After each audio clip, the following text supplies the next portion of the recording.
उत्तर प्रदेश में opinion poll को लेकर सबसे बड़ी खबर यह है कि इसमें धर्म भी चल रहा है और जाति भी खूब तेजी से चल रही है।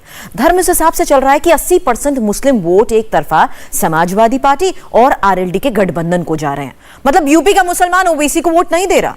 और जाति की बात करें तो जाट, राजभर और यादव, इन तीनों कास्ट के आंकड़े भी दिलचस्प हैं, क्योंकि इसमें जाट करीब 60% गठबंधन के साथ हैं, राजभर भी करीब 60% गठबंधन को वोट कर रहे हैं, जबकि यादव वोट भी एक मुश्त समाजवादी पार्टी को मिल रहा है।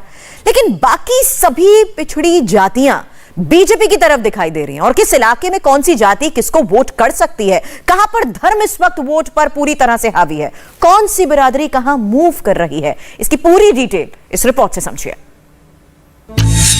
पश्चिमी यूपी में जाट किधर हैं? ब्राह्मण कहां हैं? ठाकुर वोट किधर पड़ेगा या मुस्लिम वोट फिर बटेगा? गुर्जर वोट बैंक ने क्या तय किया? दलित वोटर ने क्या माइंड चेंज किया? वोट बैंक की थ्योरी क्या है? नए समीकरण क्या है? पार्टियों का गेम प्लान क्या है? उत्तर प्रदेश का ये बहुत कड़वा सच है कि जहां धर्म और जाति है वही खालिस राजनीति है। योगी और अखिलेश, ओवैसी और मोदी, पूरे प्रदेश, प्रियंका और जयंत की पॉलिटिक्स भी देखी जाए। उत्तर प्रदेश में इस बार किसके ठार? जनवरी का आखिरी सोमवार यादव बेल्ट का सबसे बड़ा गढ़ मैनपुरी और यहां करहल में पर्चा भरने पहुंचे अखिलेश। वो भी जानते हैं कि करहल में 38% उम्मीदवार किसकी जीत की गारंटी बनेंगे। भारतीय जनता पार्टी कुछ भी कर सकती है, 3 काले कानून ही नहीं, वो तो वापस कर ही सकती है। किसानों की जमीन कैसे छीने वो भी कुछ इंतजाम कर सकती है। भारतीय जनता पार्टी प्रचंड बहुमत के साथ सरकार बनाएगी तो फिर माफियाओं के खिलाफ कार्रवाई का अभियान और बुलडोजर चलने का अभियान फिर प्रारंभ हो जाएगा। अब उन्होंने खुद हमको बुरा कह दिया, उन्होंने हम पे कहा कि हम पर इल्जाम लगते हैं, हम पे खुदा लगता है। और फिर अच्छी बात ये हो गई कि उन्हीं के सहयोगी पार्टी के लीडर ने कह दिया कि अखिलेश ने 45% समाजवादी पार्टी के मुसलमानों का टिकट काट दिया है। आगरा में योगी वहां पहुंचे जहां 9 सीटों का फैसला दलित और ओबीसी वोटर करते हैं। 2017 में यहां बीजेपी ने क्लीन स्वीप किया था। भारतीय जनता पार्टी प्रचंड बहुमत के साथ सरकार बनाएगी तो फिर माफियाओं के खिलाफ कार्रवाई का अभियान और बुलडोजर चलने का अभियान फिर प्रारंभ हो जाएगा। गाजियाबाद के डासना में ओवैसी आए। मुस्लिम आबादी के बीच ओवैसी पूरा जोर लगा रहे हैं। एक तरफ ओवैसी, दूसरी तरफ योगी और इस बीच में अखिलेश। पश्चिमी यूपी के चुनाव में धर्म और जाति फैक्टर हाई है।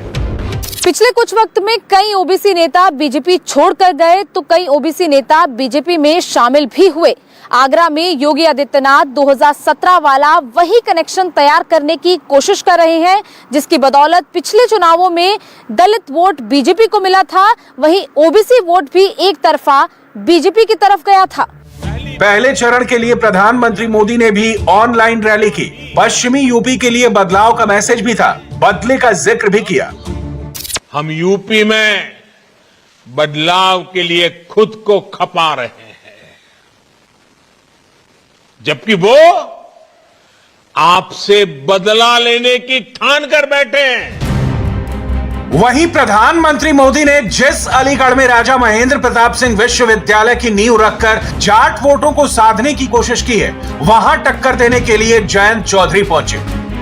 जाट किसान है, किसान खफा सरकार से है। आज भी किसान आंदोलन कर रहा है। जो वादा खिलाफी सरकार ने की, किसान आंदोलन को खत्म करने के लिए जो वादे प्रधानमंत्री जी ने किए आज तक पूरे क्यों नहीं हुए?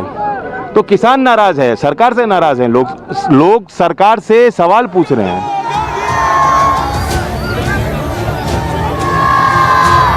नोएडा में प्रियंका गांधी ने दौरा किया। दिल्ली से लगी ये वो विधानसभा सीट है जहां कांग्रेस का जोर 3 वोट बैंक पर है।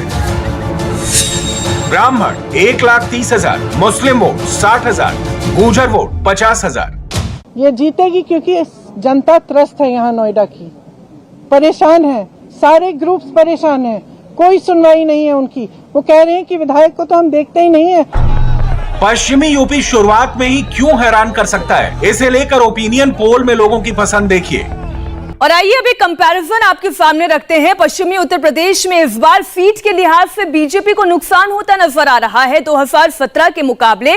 पश्चिमी उत्तर प्रदेश में जहां 2017 में 97 में से 82 सीटें भारतीय जनता पार्टी उनके सहयोगियों ने जीती थी, तो इस बार 58 से 62 सीटें मिलती भारतीय जनता पार्टी उनके सहयोगियों को दिखाई दे रही है। यानी सीधा सीधा 20 से 24 सीटों का घाटा बीजेपी को हो सकता है।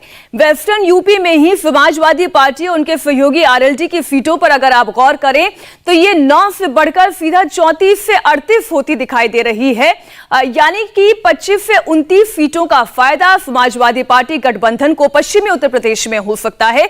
2017 में बहुजन समाज पार्टी की स्थिति यहां पर 3 सीटों की थी, लेकिन अब ये जो ताजा ओपिनियन पोल है उसके मुताबिक 97 में से 0 से 2 सीटें यानी ज्यादा से ज्यादा 2 सीटें मिल सकती हैं। और अब अगर कांग्रेस की स्थिति देखें तो बहुजन समाज पार्टी के बाद कांग्रेस की स्थिति क्या है। 2017 में यहां से 2 सीटें कांग्रेस पार्टी ने जीती, लेकिन इस बार शुद्ध नुकसान कांग्रेस पार्टी को, अन्य को भी 1 सीट का लॉस यहां पर दिखाई दे रहा है। तो पश्चिमी उत्तर प्रदेश का ओवरऑल फिगर आपके सामने है। 2017 में जहां पर बीजेपी बहुत ही मजबूत स्थिति में थी, 82 सीटें जीती थी, इस बार 24 सीटों का नुकसान समाजवादी पार्टी को। 34 से 38 सीटों का फायदा हो रहा है, यानी 25 सीटों का जो फायदा होता है वो सीधा 9 से 38 तक पहुंचाता है समाजवादी पार्टी को। बीएसपी को नुकसान, कांग्रेस को नुकसान, अन्य को भी नुकसान इस स्थिति में एकदम क्लियर दिखाई देता है।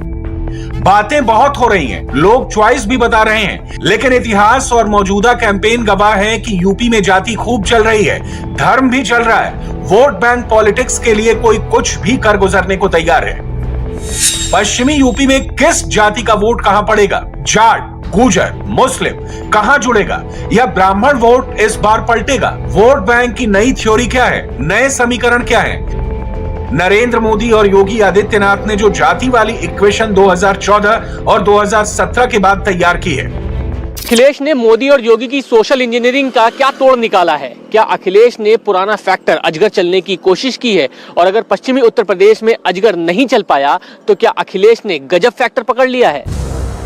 आप सोचेंगे कि आखिर चुनाव में अजगर कहां से आ गया और अखिलेश का गजब फैक्टर क्या है? अजगर में अ से अहिर यानी यादव, ज से जाट, ग से गुर्जर और र से राजपूत, ये चारों अक्षर मिलकर ऐसा समीकरण बने हैं कि 70 के दशक में यूपी की राजनीति ही बदल दी। इन चारों प्रमुख जातियों का वेस्ट यूपी से लेकर प्रदेश के बड़े हिस्से में असर रहा है। इनमें यादव बिरादरी ऐसी है जिसकी संख्या पूरे उत्तर प्रदेश में अच्छी खासी है।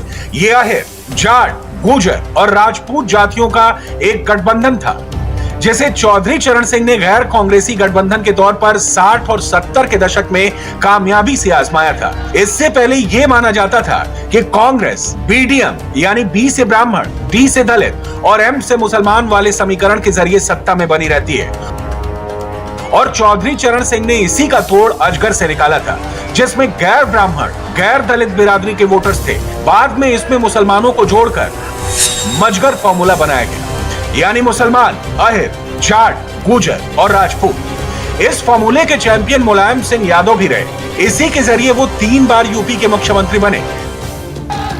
लेकिन अजगर वाले समीकरण वक्त के साथ टूटते गए और इसका नुकसान मुलायम सिंह यादव को भी हुआ और साथ में चौधरी अजीत सिंह को भी हुआ, क्योंकि मंडल पॉलिटिक्स के बाद जब समाजवादी पार्टी अस्तित्व में आई तो मुलायम के साथ यादव अलग हो गए और आरएलडी की पहचान जाटों की पार्टी के तौर पर हो गई। बाद में राजपूत वोट भी समाजवादी पार्टी से छिटकता रहा और इस तरह अजगर का अंत हो गया। 2014 से पहले मोदी और शाह की जोड़ी ने यूपी के वोट गणित को बदल दिया। अजगर में बचा बैकवर्ड बीजेपी में ट्रांसफर हो गया। 2017 के बाद तो राजपूत वोटर पूरी तरह से बीजेपी के साथ आ गया। यूपी सरकार जो कुछ भी कर रही है उसका सबसे अधिक लाभ दलितों को, वंचितों को, पिछड़ों को हो रहा है।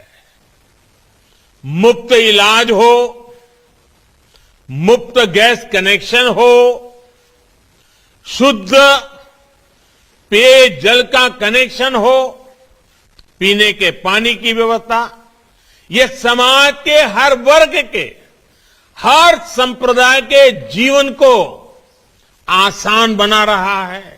और अब बात पश्चिमी उत्तर प्रदेश के जाटव वोटर्स की कर लेते हैं कि वो किन के साथ खड़े हुए नजर आते हैं। बीजेपी और उनके सहयोगियों के साथ 15% जाते हैं, तो वहीं सपा उनके गठबंधन के साथ 9% यानी बहुजन समाज पार्टी के वोट बैंक में 15% तक की सेंधमारी बीजेपी कर पा रही है। तो सपा के पास 9% और वहीं बहुजन समाज पार्टी का चूंकि ये कोर वोट बैंक है, तो 70% जाटव वोटर उनके साथ इंटैक्ट नजर आता है। कांग्रेस की बात करें तो 4% और अन्य के पास 2% जाटव वोटर्स ज्यादा नजर आता है। 2022 में जातिगत वोट बैंक को लेकर India TV ground zero research का ओपिनियन पोल देखेंगे तो पश्चिमी यूपी को लेकर बहुत चौंकाने वाली बातें पता चलेंगी। पश्चिमी यूपी के ठाकुर वोट बैंक की बात करें तो बीजेपी को 88% तक एक बुश ठाकुर वोट प्राप्त हो सकता है पश्चिमी उत्तर प्रदेश की अगर हम बात कर रहे हैं।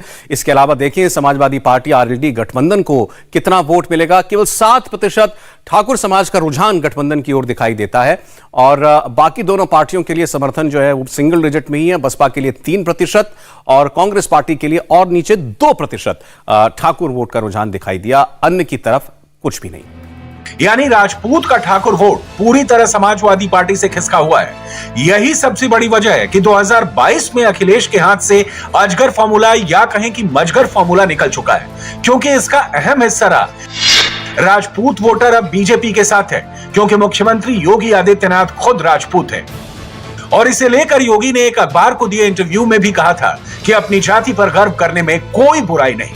याद करिए मुजफ्फरनगर का दंगा भी हुआ था और मुजफ्फरनगर के दंगे से समाजवादी पार्टी की टोपी पूरी रंगी हुई है।